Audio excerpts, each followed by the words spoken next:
Now, Chinese loans, we know, threaten a nation's sovereignty. They leave countries bankrupt. Look at Sri Lanka. Their economy has collapsed. Pakistan could be next. They're neck deep in Chinese debt and they're sinking further. Pakistan is taking another big loan from China. What if we told you that this loan spells more trouble for India? And I'll explain how that does. First, the background. Pakistan is running out of foreign reserves. It needs money to stay afloat. So the Chinese cash may look like a lifesaver, except that it's not. Look at the trade-off. More compromises, more Chinese demands. Pakistan may even have to give up key assets to China if it fails to repay these loans. What kind of assets? What can and will Pakistan give up? According to one report, Gilgit Baltistan, that's what the report says, that Pakistan could lease Gilgit Baltistan to settle Chinese debts. Is that even possible?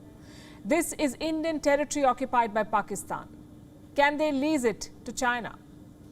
How will India see this move? That's what we'll discuss in the next few minutes. First, let's tell you about the loan, the latest one. The new Chinese loan to Pakistan, it's worth $2.3 billion. Pakistan will get this money in a couple of days. From whom? A consortium of Chinese banks. They are giving this loan. And Pakistan desperately needs this money. It's broke. Foreign reserves dropped below $9 billion this month, so they have money to last only 2 months. China has come to their rescue. Pakistan is also seeking money from the IMF, their 22nd bailout, worth $6 billion. But to get this money from IMF, Pakistan will have to fulfill some big demands that the International Monetary Fund has made. And these are tough demands. Number one, Pakistan must share a detailed spending plan for CPEC, that's the China-Pakistan Economic Corridor. And number two, Pakistan must give guarantees that IMF money is not used to repay Chinese debt. The idea is clear. Do not spend this money on China, on Chinese projects, on Chinese loans, anything related to China. Why does the IMF need such assurances? Because it knows that China has trapped Pakistan. The debt levels are way too high. Look at the data from their latest economic survey. Pakistan's total debt stands at around $88 billion. How much of this is Chinese debt? $14.5 billion. China is Pakistan's largest bilateral creditor. And this number, $14.5 billion, does not cover China's loans to Pakistan. You see, China has lent to Pakistan through other means too. For instance, Pakistan has borrowed money from Chinese banks. How much? Almost $9 billion. And this money is owed to 3 Chinese commercial banks, the Bank of China, ICBC, and the China Development Bank. And all of them, all these 3, happen to be owned by the Chinese state. Then there's something called SAFE, the State Administration of Foreign Exchange, SAFE.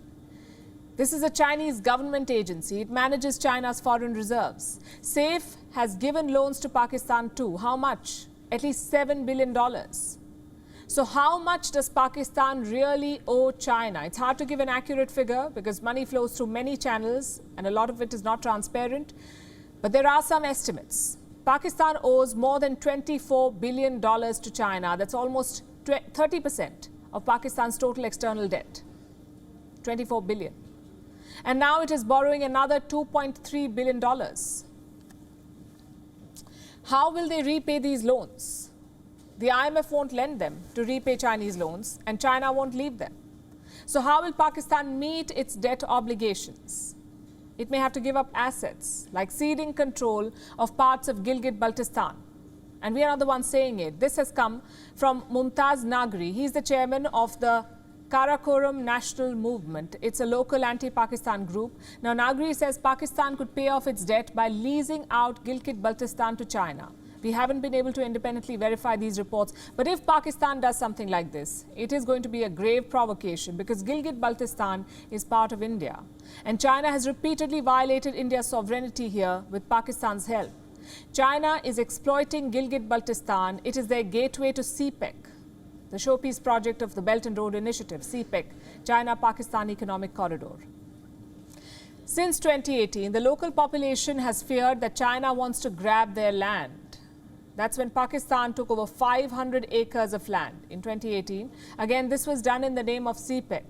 What was this land to be used for? A special economic zone, SEZ, to be built by China. Now, the fear is that this zone could be turned into a Chinese colony. The Pakistani army wants to build checkpoints here to guard Chinese investments. The territory was cleared out for China. Thousands of locals were displaced because of this SEZ. Pakistan did not even care to rehabilitate them. The construction of the special economic zone began in 2019. The project is moving at breakneck speed. The last update came in April this year. Pakistani authorities said the SEZ could be operationalized earlier than planned. Again, these projects are being built with Chinese loans, which brings us back to the question, what will happen when Pakistan fails to repay China? Could be a repeat of Sri Lanka. They could not pay Chinese loans, so they had to give up the Hambantota port on a 99-year lease. Pakistan may meet the same fate, giving up control of parts of Gilgit Baltistan, which is technically a part of India. And that is a threat that Chinese loans pose to India. They're not just destabilizing India's neighborhood, they have the potential to challenge India's sovereignty too.